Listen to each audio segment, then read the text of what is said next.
Divorce can be a cage, and marriage can be a cage too to a lot of women. So, to help with that, is make sure you always have a great support system. Make friends, always make friends, and expand your network with men and women. This is going to make sure that you have your own support system outside of your marriage. This is so important.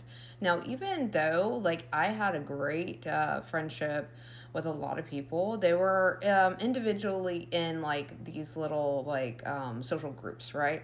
So I had my Girl Scout like community. I had my homeschool co-op community. I had my gym community. Though, like, I had these communities, a lot of them were focused on essentially like building a life with your partner, homeschooling, homesteading. A lot of that was like the focus. And I really resonated with that because that is essentially how I was living. Yes, it wasn't exactly like that in a way because we were also, in my relationship, we were also traveling and doing things together, outside of that.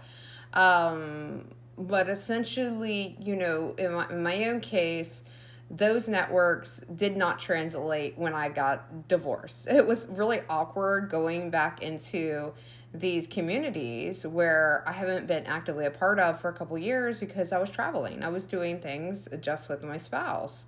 And then when he decided to do more things on his own, go travel a lot more on his own and do his own like sporting things and everything. 'Cause he was really into sporting stuff, and and doing all those things alone. It left me with not having a community anymore, and so I had to essentially rebuild a community around being single and being a single parent.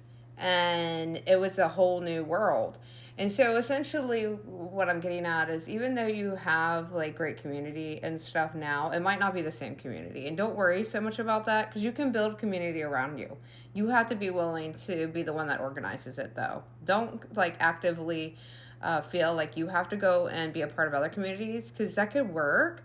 And I've been a part of a ton of communities after I've got divorce and started rebuilding my life as an only parent. And with that though, I think it was easier for me is because I had so many communities I was a part of before that, before the actual transition of going into the separation and going into the divorce. And though those communities didn't translate over to my new life and my new position in my role in my family, it was okay because I already navigated um, communities that I was already part of. And so, as a young adult, make sure that you are actively in communities and diversify, actually, find things that you do for you as well, not just for your kids or the school system or because it's your husband's thing. Find your own thing too. And I think that's the real lesson here because I didn't really have a community that was just for me. It was always for my husband's thing or my kids thing, and then some things that I always like did to bring us all together as a family, but I didn't really have anything for me as a community, and I think that's really important.